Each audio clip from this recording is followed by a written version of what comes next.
This video is a special request by Patreon supporter Resident Elect. Thank you so much for supporting me. Sometimes all it takes is a little innovation for a video game to truly stand out from the rest of the pack. Arcade manufacturer TAD Corporation brought a little bit of this and a little bit of that and applied it to a Vietnam theme, which resulted in one of 1988's unique shooters. What's the backstory on the creation of this popular shooter? So reload your gun and get ready to fire, because this is the history of Cabal. The year is 1987, and upstart arcade manufacturer TAD Corporation is trying to decide what their debut coin-op should be. For us to learn the history of Cabal, we have to go back a few years earlier and talk about a little-seen arcade game called Shootout. Shootout was released in 1985 by Data East Corporation. It's a shooting gallery style game set in the 1930s with an over-the-shoulder vantage point. The game takes place across 7 stages of varying difficulty. The game was not that big of a hit and it didn't receive any home conversions. However, a couple of years later, a group of ex-Data East employees forged out on their own to start a new company titled the TAD Corporation. They decided to dust off the shootout concept, only this time updated to something a bit more contemporary. War movies were all the rage, especially in the United States, thanks to the likes of Rambo and Platoon. They were also inspired by the arcade game Commando and Akari Warriors. The original control scheme sees you use a trackball to move your player left and right. While holding the fire button down, you move the cursor around to take out the various enemies and buildings. You are equipped with a fire button and a grenade button. Later releases of the game swapped out the trackball for a joystick, but in my opinion, it works much better with a trackball. Cabal is a simultaneous 2-player affair and was released in 1988. You control either the red or blue player as you attempt to make it through all 20 screens of combat. The goal of each stage is to take out all of the enemy bases with your machine guns and grenades, all the while avoiding return fire. There is an enemy gauge at the bottom of the screen which depletes as more of your foes are taken out. But once the bar has been depleted completely, all the buildings collapse and then it's on to the next stage. The environments are very volatile, as it won't take much to bring the enemy bases to its knees. The gameplay is fast and furious, with bullets flying, enemies shooting, buildings falling, and bombs dropping with no slowdown in sight. There are various timed power-ups along with extra grenades to be found. The game was innovative in that it used a pseudo 3D effect with different size sprites, perspective trickery, and the horizon trailing off. It's very convincing even today.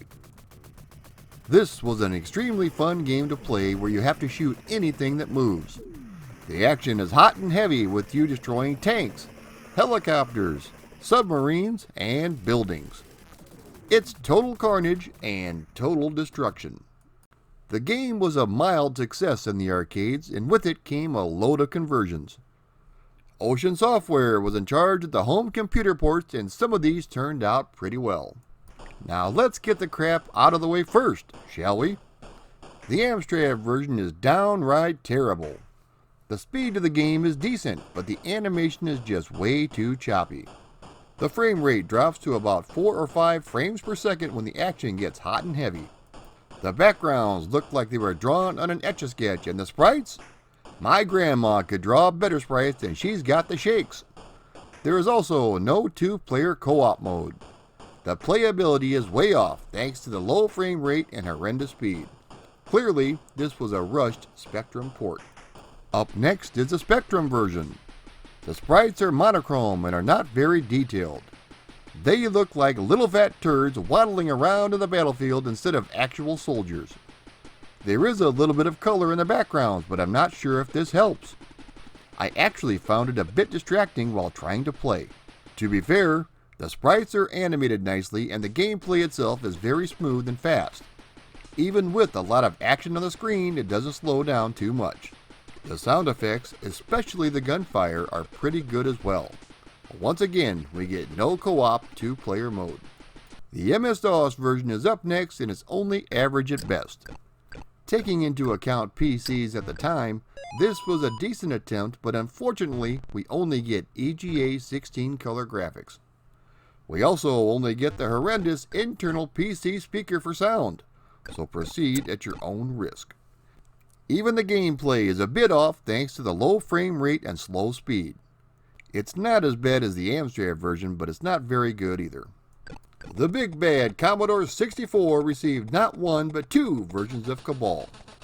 The game was released initially in Europe by Ocean Software, but the fine folks at Capcom thought they could do a better job and released a different version for the North American market. Did they succeed? Absolutely not. The first version we're looking at is the North American port, and the sprites definitely look better than the European version. The graphics are more detailed, especially the backgrounds, but the speed of the gameplay is too slow when compared to the European version. Once again, there is no 2-player mode. As far as graphics go, the nod goes to the North American version. As far as everything else, it's got to be the European release. The speed of the cursor, the animation, and the silky smooth gameplay. Also, all of the stages were included in the European release. The North American version only featured the first 2 bosses. The NES version is up next. This was developed by Rare Software. Yes, the very same Rare Software that developed Battletoads on the NES and Donkey Kong Country on the Super NES. The colors seem a bit drab, but the sprites are nicely detailed. The animation is smooth, and there are lots of sprites on the screen at once with hardly any slowdown. This version was the only one to use 2 buttons, which makes it feel like the arcade game almost immediately. This version was the only one to feature 2-player co-op play, so Red and Blue can finally team up again. This was one of the better home conversions of Cabal. The first of the 16-bit ports is the Atari ST version, and while the graphics certainly look the part with large, detailed, fairly colorful sprites, the speed of the gameplay is just way too slow and jerky. Everything from the arcade appears to be here, from the destructible environments to the 2-player co-op. The sound effects are good as well. It's just too bad the game runs so slow.